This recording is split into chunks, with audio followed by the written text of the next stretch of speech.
Alors bonjour tout le monde, bienvenue à la Société des Jeux. Bien que la situation soit très préoccupante à l'ensemble de la planète, c'est le temps plus que jamais de démontrer notre solidarité. Alors pour garder le moral et rester positif, j'ai sorti mon chandail couleur arc-en-ciel. Un mot d'encouragement, ça va bien aller. Alors mon actualité ludique du 4 avril 2020, c'est parti.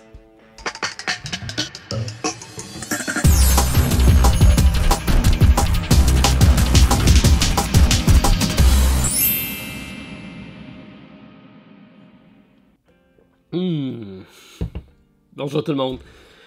Bien heureux de vous retrouver ce matin avec mon café, partager avec vous un petit déjeuner en ce samedi matin. C'est rendu une habitude.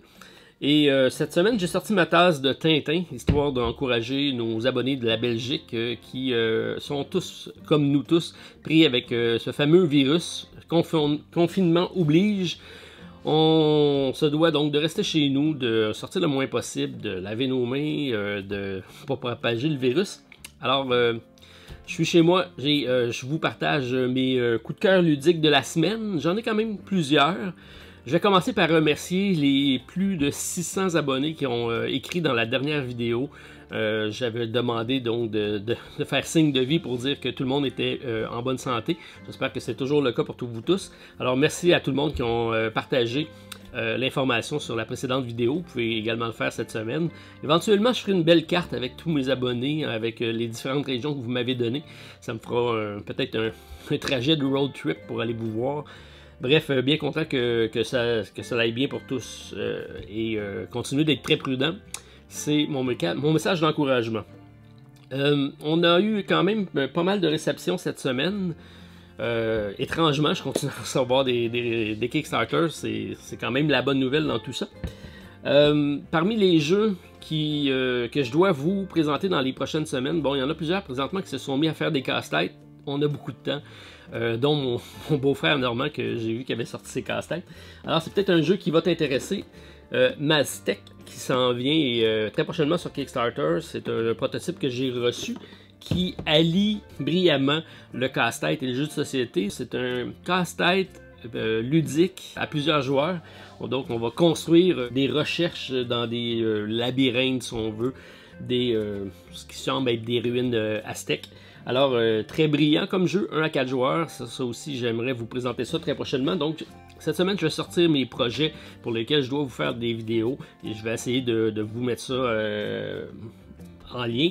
Mais ça s'en vient début du mois prochain, donc une belle petite trouvaille ludique. Si vous vous mettez au casse-tête, c'est peut-être de quoi qui va vous intéresser. Great Race. Le Kickstarter a été retardé, comme vous savez. C'était prévu fin mars. Ça va aller plus tard lorsque tout reviendra à la normale. Par contre, j'ai commencé à me pencher sur la variante solo. Donc, je sors les différentes parties pour essayer d'équilibrer le jeu. Très intéressant. Alors, ça aussi, je vous reviendrai avec une vidéo du jeu et éventuellement de la variante lorsque ça sera peaufiné. Mais c'est dans mon travail de la semaine à réaliser. J'ai sorti cette semaine une vidéo de Mystea et de Ikayon. Donc 2 jeux qui sont sortis sur Tabula Game. 2 immenses boîtes, 2 jeux qui se jouent individuellement en compétitif, mais qui une fois réunis ensemble devient un coopératif et mode solo. Alors ça m'intéressait, l'univers aussi est superbe. Donc si vous n'avez pas vu la vidéo, j'invite à aller voir, mais c'est de quoi que je vais me lancer cette semaine. Je vais probablement y aller pour la version solo puisque j'ai malheureusement pas mon copain Stéphane pour pouvoir en faire une partie à plusieurs.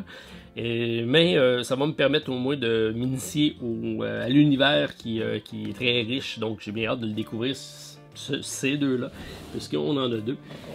Et j'ai reçu également, non le moindre, et ça va sûrement en intéresser plusieurs d'entre vous. Alors, Guards of Atlantis. C'est un jeu de type MOBA, donc une confrontation d'arène en équipe essentiellement 2 contre 2 ou 1 contre 1, mais c'est des équipes de confrontation. Probablement que ça va plaire à mon ami Guillaume. Pourquoi je l'ai jeté? Parce que... Guillaume, grosse boîte, plein de figurines, des jeux de cartes personnalisés, des confrontations, des combos intéressants, avec un plateau d'arène très très bien. Donc j'ai bien hâte de vous montrer ça. Ça vient tout juste d'arriver. J'ai pas eu le temps encore de m'y pencher. J'ai commencé à lire les règles hier soir, mais je pense que ça va vous plaire beaucoup d'entre vous. La première version du jeu est déjà sortie, je pense que c'est l'année dernière, et ça c'est la version 2 qui s'en vient très prochainement sur Kickstarter. Alors, bien hâte de vous montrer ça. C'est quelque chose qui va susciter beaucoup d'intérêt. Je me suis également penché pour faire ma première partie de Mini Golf Designer. C'est le jeu que j'ai reçu de Alba. C'est un Kickstarter qui avait lieu cette année, qui a été annulé pour revenir un peu plus tard, qui se joue également très bien à plusieurs joueurs, mais également en solo. Très intéressant, beaucoup de belles mécaniques. Ça aussi, j'ai bien aimé mon premier contact avec le jeu. Alors, c'est de quoi que je vais vous préparer cette semaine. Donc, je ne chômerai pas malgré tout. Même si je suis en confinement, je pense que je vais avoir quand même passablement de travail à faire pour vous tenir informé de tout ce que j'ai reçu. Parmi les vidéos qu'on a sorties également qui ont suscité un certain intérêt, beaucoup m'avaient demandé des print and play. Alors j'en ai fait une vidéo avec une vingtaine de suggestions. J'espère que ça a profité à plusieurs d'entre vous. Sachez que beaucoup de compagnies ont commencé à mettre en ligne différents liens. À la fin de la vidéo, j'en ai mis un chez Asmodee qui ont sorti plein de bons jeux, dont Unlock, Sherlock Holmes, des scénarios pour Zombie Kids. Bref, plein de choses assez intéressantes. J'ai d'autres Undercover Turbo Ducky qui a fait également un jeu de zombie qui est disponible en print and play. J'ai le site de Philibert que je vous disais que Léandre Proux qui a ses print and play disponibles, mais il y a également d'autres print and play que je vous parle dans la vidéo. J'en ai fait un petit spécial et on va en retrouver quelques-uns dans cette vidéo aussi, donc restez à l'affût. Ça s'en vient un peu plus tard dans la vidéo. J'ai également profité du temps en famille, et c'est ce que je vous propose à tout le monde, c'est de voir le bon côté des choses et d'y aller avec des activités que vous ne faites pas nécessairement, que vous ne prenez pas le temps de faire en famille. C'est ce que j'ai fait cette semaine en compagnie de ma fille Gabrielle, donc séance manucure, cosmétique et relaxation spa. Donc si vous n'avez pas vu la vidéo, je vous invite à aller la voir. Je cherche des choses à faire avec ma famille. Gabrielle s'est portée au jeu de faire une petite vidéo avec moi, donc je suis content de l'activité, puis ça me permet de faire d'autres choses avec mes enfants. Donc, c'est super. Et c'est ce que je vous invite à faire, c'est sortir de votre zone de confort et aller essayer des nouveaux trucs avec votre famille. Vous allez voir que les liens vont se rapprocher, donc tant mieux si ça peut au moins créer ça, cette situation-ci. Si on y va avec mes achats confirmés au courant de la semaine sur Kickstarter, parce que j'en ai eu, je vous en avais parlé la semaine passée, mais je suis encore présent avec Sanctuary, The Keeper's Era. C'est de la même compagnie qui font Tabula Game, donc Mystea et Ikayon, qui arrive avec un jeu de confrontation de cartes, 1 à 2 joueurs, c'est de quoi qui m'intéressait, les illustrations sont encore une fois superbes. Alors je suis encore présent avec ce 7e projet de la compagnie, on parle présentement de 3154 contributeurs, une hausse de 32% cette semaine, on est présentement à 183 000 $ d'accumulé, et c'est une campagne qui se termine le 24 avril, disponible à partir de 12 € pour 3 decks et 38 pour l'ensemble des 6 decks, et ça inclut les 2 plateaux de jeu en néoprène. Ça c'est très bien, on parle de 7 à 18 € pour le shipping. 1 à 2 joueurs, 15 à 30 minutes, 14 ans et plus. Les règles seront disponibles en français, un peu comme dans Mystea et Ikayon, c'est disponible en ligne pour téléchargement, donc c'est très facile et tous les jeux sont juste iconographiques, aucun texte. C'est ma suggestion, je suis encore présent avec le jeu. Ils ont continué à mettre des stretch goals très intéressants. On a un 2 contre 2 qui est apparu, donc on va augmenter la possibilité de jouer. On a un deck building via points, ça m'intéresse, j'ai hâte de voir qu'est-ce qu'ils vont faire là-dessus. Donc un deck building avec peut-être un système de pointage ou un système de cartes à bonification, donc j'ai bien hâte de voir qu'est-ce que c'est. Et une campagne solo qui va apparaître à partir de 125 000 €. Alors c'est dans les prochains stretch goals, donc une campagne solo avec ce jeu-ci, je pense que c'est un gros plus. Alors si vous ne connaissez pas, je vous invite à aller jeter un coup d'œil. Moi, je suis présent, je vais rester jusqu'au bout avec ce qu'ils ont annoncé. C'est dans mes cordes. Ensuite, au niveau des reçus dernièrement en boutique chez Randolph, parce qu'on... Les boutiques sont physiquement fermées, mais la livraison continue à avoir lieu. Si vous voulez passer vos commandes, c'est le temps d'encourager vos boutiques locales, soit chez Randolph, soit chez Philibert, ou soit votre boutique de jeux à proximité de chez vous. C'est ce que je vous invite de faire, c'est d'essayer d'encourager localement. Alors, nous, ce qui est sorti chez Randolph cette semaine, il y a New Frontier, d'un designer que j'aime beaucoup. Je vous ai présenté récemment le challenge solo de Res Arcana. C'est de Thomas Lehman. Et c'est donc un de ses premiers jeux que je me suis procuré de lui. C'est Race for the Galaxy. Ça demeure un de mes bons jeux que j'aime sortir, qui je joue également très bien avec les extensions en solo. Cette fois-ci, New Frontier est arrivé en français. C'est un jeu paru il y a déjà 2 ans, je crois, mais ça vient d'arriver en français chez nous, publié chez Gigamix. C'est de 2 à 5 joueurs et c'est d'un concepteur que j'aime beaucoup. Alors c'est un jeu de repêchage de cartes avec des actions simultanées qui permet de faire une course à la Race for Galaxy. Alors j'adore le designer, j'adore le système de jeu, j'aime l'univers. Il reste juste à créer un challenge solo. Alors probablement un prochain défi pour moi avec celui-ci, New Frontier. On a également des spéciaux intéressants sur certains gros jeux qui peuvent vous en intéresser plusieurs. Commençant par Tapestry, que j'ai ici en arrière de moi, qui est présentement en solde. C'est de Stonemaier Games. C'est un jeu de type euro qui est même dans mes catégories de meilleurs jeux de l'année cette année. Beaucoup d'entre vous l'avez aimé. Matériel superbe. Un peu cher, mais avec le solde, je pense que ça vaut la peine de le regarder. Alors, c'est présentement en solde chez Randolph. On a la couronne d'Emara. C'est un des coups de cœur que j'ai eu cette année lorsque j'ai fait mon événement à Québec. J'avais essayé le jeu. Un beau euro qui se joue également en solo. Je ne l'ai pas essayé en solo, mais je pense que je vais le sortir pour le tester. 1 à 4 joueurs. Très très bon. Alors, ma suggestion, la couronne d'Emara. Et Paladin du Royaume de l'Ouest, un incontournable de la trilogie qui lui aussi se joue de 1 à 4 joueurs. Donc, après les architectes du Royaume de l'Ouest, c'est maintenant les Paladins. Et s'en viendra bientôt, je vous ai présenté sur la chaîne Vicomte, qui lui aussi va arriver. C'est une trilogie dans l'univers des pillards de la mer du Nord. Alors, très intéressant, toujours très très apprécié. Si vous ne l'avez pas essayé, je vous le suggère. Parmi les titres parus chez Philibert présentement, on a, je vais faire un petit clin d'œil à mon ami Martin d'un monde de jeu. Il y a un petit encart sur la page d'accueil du site qui dit de rester chez vous et de jouer chez vous. Et on voit 2 personnages qui jouent à Donjons Dragons via 2 fenêtres, donc de balcon à balcon. Je trouve ça intéressant. Et c'est ce qu'on essaye de faire prochainement avec mon ami Stéphane. On est en train de mettre sur pied un système pour être capable de faire des parties efficaces de Donjons Dragons. Nos personnages sont faits et on veut vous impliquer dans le projet. Alors on vous revient très prochainement là-dessus. Et j'ai des belles surprises qui vont probablement arriver.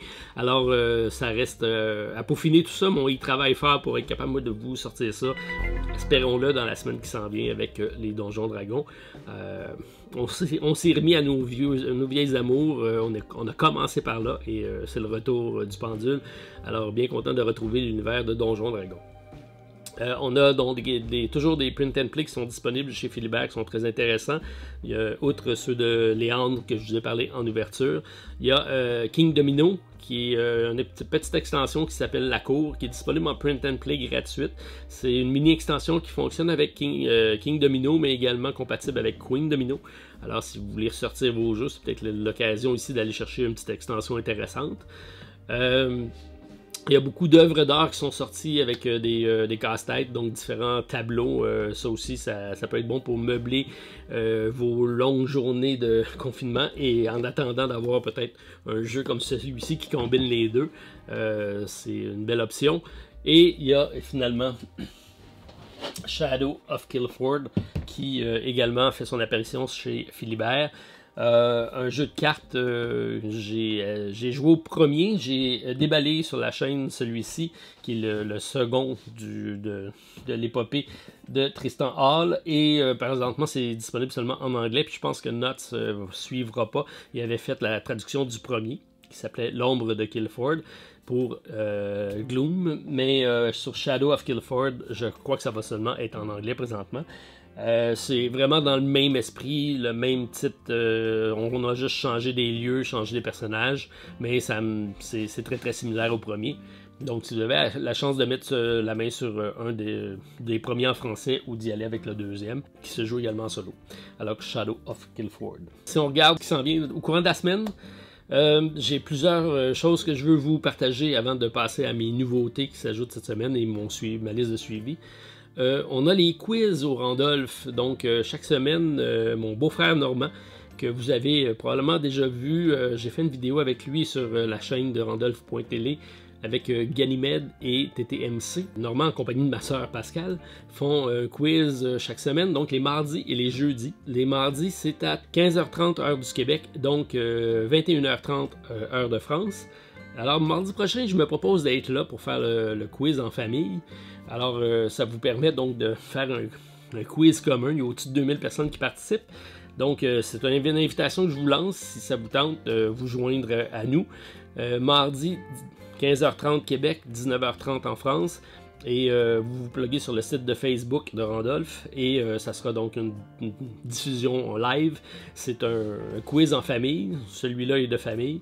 Alors, si vous avez la chance de participer, je vous invite à vous inscrire. Vous n'avez pas besoin de vous inscrire. Vous arrivez sur le site, vous le regardez live et vous commentez comme quoi vous êtes présent.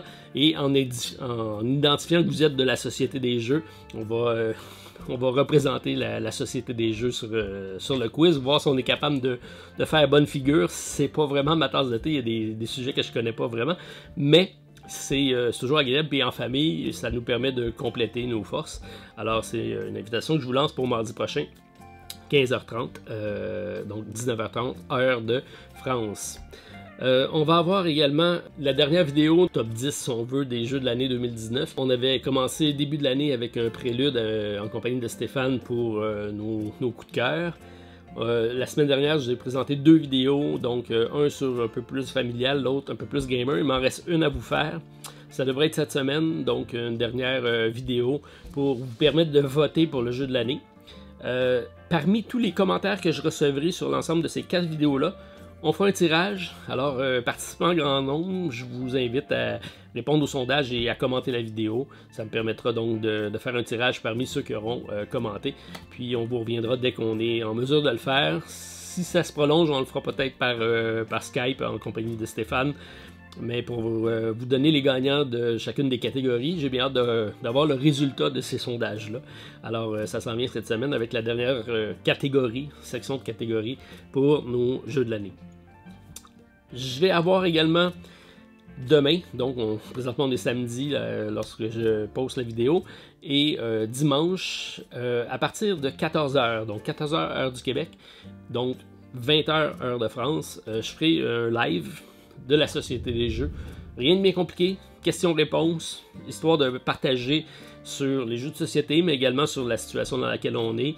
C'est le moment de poser vos questions, j'y répondrai. On pourra également échanger entre divers abonnés. Il y a Bruno qui m'en avait parlé, qui trouvait que c'était une bonne idée peut-être de faire ça. Donc, de pouvoir échanger dans la situation qu'on est présentement, je pense que c'est le bon temps de le faire. Alors, demain, dimanche, le 5 avril, 14h heure du Québec, 20h heure de France. Donc, on fera la question-réponse. Alors, je ferai une petite pause pour dire que ça s'en vient. Donc, vous allez voir ça arriver sur la chaîne. On va sûrement avoir aussi le retour de Victor. Alors, plusieurs me l'ont demandé. Mais ça sera peut-être pas comme vous le pensez. Mais n'empêche que on va le revoir sur la chaîne très prochainement.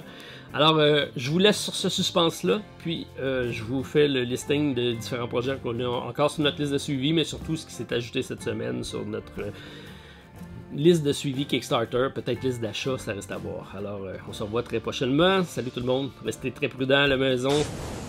Parmi les titres toujours sur notre liste de suivi, on débute avec Trekking the World, un jeu de Globetrotter, un premier projet pour la compagnie Underdog Games des États-Unis. Présentement, 3658 contributeurs, une hausse de 31% par rapport à la semaine dernière. 201 000 $ d'accumulé, une campagne qui se termine le 7 avril prochain. Disponible à partir de 40 $ US, plus 14 pour le shipping. C'est un 2 à 5 joueurs à partir de 10 ans, des parties de 30 à 60 minutes. Un jeu de repêchage de cartes, de collection d'ensemble et de points de mouvement. Alors, j'aime la qualité des composantes, les illustrations à la Parks et une belle grosseur de jeu pour un premier projet. J'aime moins le plateau, la map du monde un peu générique et pas de solo disponible, alors peut-être une proposition de challenge solo pour la Société des Jeux. Résultat, le genre de projet que j'aime encourager, alors toujours sur notre liste de suivi avec Trekking the World. Et on continue avec Liar Hop, un jeu de la compagnie Rock Manor Game, également disponible en français avec Boom Boom Game sur la plateforme Game on Tabletop, disponible à partir de 25 € ou 29 $ US, 49 pour la version all-in avec les extensions. On parle de 10 à 16 $ pour le shipping. C'est un jeu asymétrique pour 2 joueurs, une confrontation d'avocats. Alors présentement, 3151 contributeurs, une hausse de 22% par rapport à la semaine dernière. Il faut ajouter à ça 192 contributions sur Game on Tabletop pour un total de 200 000 $. Un jeu disponible jusqu'au 9 avril prochain. Des parties de 60 minutes. C'est développé par le concepteur Samuel Bailey, à la tête des projets comme Forbidden Star et Talisman, qui a fait équipe avec Mike Gnale, à la tête de Maximum Apocalypse, entre autres. Alors, Liar's Up est un jeu asymétrique pour 2 joueurs où l'un des joueurs prendra le rôle du procureur et l'autre de l'avocat de la défense. J'aime le côté asymétrique d'un jeu à 2 joueurs, les extensions qui ajoutent des dimensions différentes avec Les Sorcières et Godfather, très abordable également. J'aime moins la version française qui aurait pu être disponible avec le Kickstarter, une nouvelle plateforme pour moi à découvrir avec Game on Tabletop. Alors résultat, pour parler en cours pour une localisation en français au Québec, des intéressés, laissez-moi savoir. Et toujours présent également sur notre liste de suivi, Starlight, un jeu de Brendan McCastle, un Canadien qui en est à son 2e projet. Présentement, 5427 contributeurs, une hausse de 16% par rapport à la semaine dernière, 630 000 $ d'accumulé, 10 avril, la fin de la campagne. Un jeu disponible à partir de 105 $ canadiens, 155 pour le jeu avec l'extension. On parle de 20 à 27 $ canadiens pour le shipping. Starlight est un jeu de table coopératif basé sur la narration pour 1 à 4 joueurs. Vous êtes sur le point de terminer votre formation de pilote lorsque un ennemi inconnu attaque et détruit votre planète. Vous parvenez à vous échapper et vous retrouvez à garder le dernier vaisseau des réfugiés restants. Tout au long de l'aventure, vous vous battrez dans des batailles spatiales épiques, améliorez votre vaisseau et explorez les franges inconnues de l'espace. Mais une question demeure, qui vous a attaqué? Que veulent-ils? Et pourrez-vous reconstruire la civilisation? Alors j'aime le côté narratif du jeu pour un 4 joueurs, l'exploration de l'espace, les combats, la personnalisation du pilote et du vaisseau, les scénarios, une version française de disponible et une application permettant d'avoir les stories et également un kit de création de scénario. J'aime moins un prix un peu élevé pour une jeune compagnie, beaucoup d'ampleur pour seulement un 2e projet. Alors, perte de contrôle possible, ça reste à contrôler tout ça. Alors, je me propose de communiquer avec la compagnie canadienne pour en connaître un peu davantage. Alors, résultat, un peu cher, mais une compagnie que j'aimerais bien encourager pour un beau projet, alors à découvrir avec Starlight. Et comme dernier projet toujours présent sur notre liste, la semaine dernière, Winter Kingdom, chez Queen's Game, un stand-alone du jeu à succès de Donald X. Vaccarino, le concepteur de Dominion, gagnant du Spiel en 2012. C'est un jeu de 2 à 4 joueurs, des parties de 45 à 60 minutes, 14 ans et plus, un jeu de majorité et d'influence. Présentement, 1190 contributeurs, 125 000 $ d'accumulé, 9 avril, la fin de la campagne. J'aime l'auteur qui a popularisé le deck building, un jeu abordable, un stand-alone, un point d'entrée possible pour moi, puisque j'ai pas les jeux précédents. J'aime moins, toujours pas de solo malgré l'ajout d'une nouvelle extension, pas de version française et pas de stretch goal pour la campagne. Alors, je risque d'attendre la sortie en boutique, mais ça m'intéresse, Winter Kingdom chez Queen's Game. Et parmi les nouveautés cette semaine, un incontournable, Frosthaven, le dernier d'Isaac Childress. Alors vous voyez en temps réel l'accumulation du montant d'argent collecté dans les premiers 20 minutes de la campagne. Alors l'art d'imprimer 1 million en moins de 19 minutes, c'est la recette gagnante d'Isaac Childress. Alors un jeu qui présentement a 41 687 contributeurs, 8,5 millions d'accumulés après seulement 3 jours de campagne. Une campagne qui se termine le 1er mai prochain. Un jeu disponible à partir de 100 $ US, 145 pour le bundle et 240 pour le all-in avec l'organisateur. Fait à noter, il faut ajouter les taxes pour la campagne, donc 5% au Canada, 19% dans l'Union européenne et 28 $ pour le shipping. Alors quand même assez dispendieux tout ça. C'est un jeu de 30 minutes par joueur, une campagne qui se joue de 1 à 4 joueurs. C'est un stand-alone avec des personnages compatibles avec les précédents jeux de Gloomhaven et autres à venir.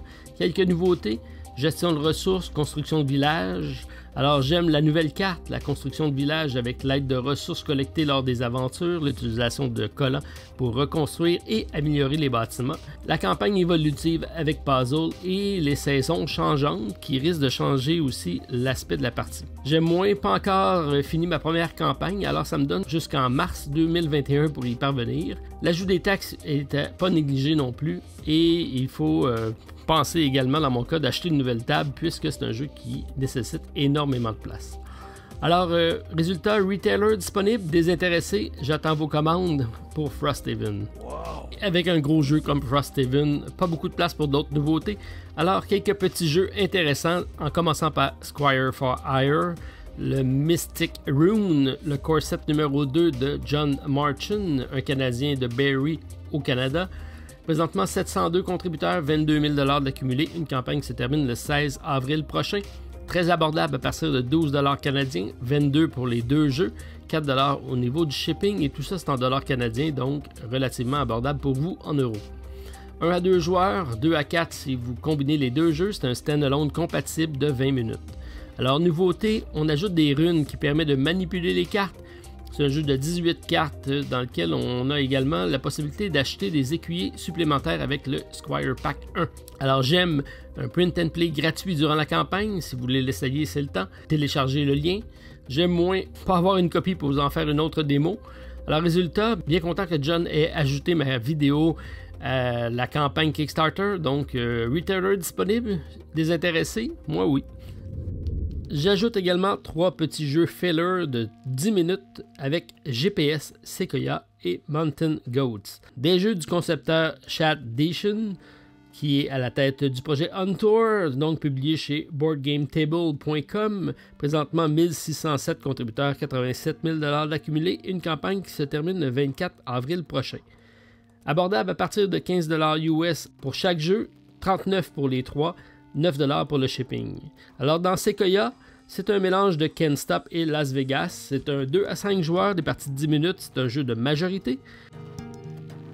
GPS, lui, est un jeu avec une roue de chance de 2 à 5 joueurs, 10 ans et plus. C'est une course de positionnement. Et Mountain Goat, 2 à 4 joueurs, 10 minutes. Une course de type roi de la montagne. Alors, ce que j'aime, un design simple, accessible, rapide, des petits fillers, donc à ajouter à ma collection. J'aime moins, pas de version française de disponible, quoique très simple. Résultat, pas de nouveauté, mais un nouvel emballage de jeu déjà connu, avec ces 3 petits fillers. Le prochain projet est un hommage à mon ami Sheldon de Big Bang Theory. Hello, I'm Dr. Sheldon Cooper, and welcome to the premiere episode of Sheldon Cooper Presents Fun with Flags. On parle de Atero, un 5e projet pour les concepteurs Princeton Young et Masaru Ikeda de Hong Kong. Présentement, 71 contributeurs, seulement 3 000 $ d'accumulés. On est à 38% du financement requis. 30 avril, la fin de la campagne. Un jeu disponible à partir de 37 $ canadiens, sans frais de shipping. La version française est incluse et c'est un jeu de 2 à 4 joueurs avec une variante solo en préparation. Alors, on manipule ici les drapeaux, 208 cartes de drapeaux de disponibles, 34 cartes de modification, 16 thèmes. C'est un jeu de repêchage de cartes, pattern building, collection d'ensemble. Alors, j'aime la collection d'une galerie de 12 drapeaux avec des objectifs en commun. Un jeu éducatif et une version française de disponible. J'aime moins l'artistique général ou le design général du jeu. Résultat, le genre de projet par contre que j'aime encourager, abordable et un shipping inclus avec Atero. Et ma carte cachée de la semaine avec Zollywood Polar Quest de la compagnie Blue Pimper Studio de Vancouver au Canada. Un 2e projet pour eux, présentement 175 contributeurs, 10 000 $ d'accumulés. Une campagne qui se termine le 30 avril prochain. Abordable à partir de 39 $, 49 pour la version de luxe, c'est en canadien. On a 25 $ de shipping pour la France, 17 au Canada. Et c'est un jeu de 2 joueurs, 30 minutes, 10 ans et plus. Alors j'aime la simplicité du jeu, seulement 3 actions à chaque tour, mais malgré tout une bonne variété avec plusieurs scènes de disponibles, 30 événements, mais surtout des pingouins vraiment trop choux. Oui, du beau matériel, un gameplay idéal pour 2 joueurs. J'aime moins, pas de challenge solo pour ce type de jeu. Ça serait facile d'ajouter des cartes puzzle. Alors peut-être une proposition à faire à l'auteur. Résultat, je vais probablement communiquer avec lui. Alors, carte cachée de la semaine, Zollywood Polar Quest Alors, je vous laisse sur une note positive en compagnie de ma sœur Pascale, en compagnie de sa fille Marguerite, qui nous interprète une chanson de Francis Cabrel avec un petit montage d'espoir des différentes vitrines visibles au Québec pour encourager tout le monde en disant que ça va bien aller. Bon week-end à tous, on se revoit très prochainement. Bye! Hey! Salut la gang! Taxi promo des filles. C'est parti.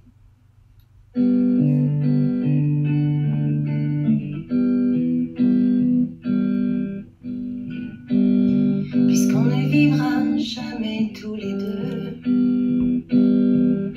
puisqu'on est fou, puisqu'on est seul, puisqu'ils sont si nombreux, même la morale parle pour eux. J'aimerais quand même te dire tout ce que j'ai pu écrire. Je l'ai puisé à l'encre de tes yeux. J'avais pas vu que tu portais des chaînes. À trop vouloir te regarder, j'en oubliais les miennes. On rêvait de Venise et de liberté. Ah ouais.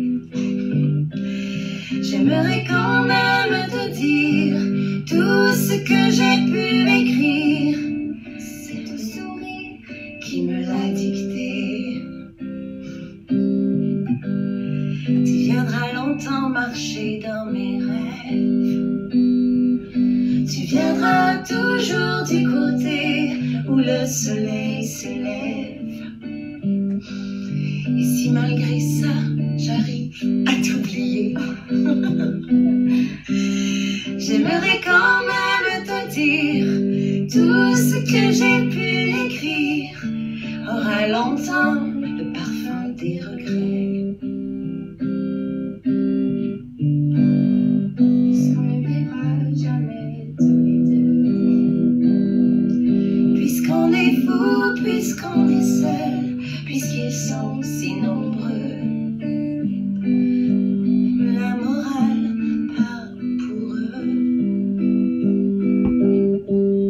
J'aimerais quand même te dire tout ce que j'ai pu écrire. Je l'ai puisé à l'encre de